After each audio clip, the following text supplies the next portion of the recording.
Beloved, you may be, as all men say, only a transient spark of flickering flame set in a loom of clay.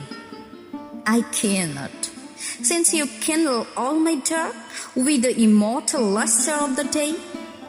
And as all men deem dearest, you may be only a common shell, chance-winnowed by the sea winds from the sea, the subtle murmurs of eternity.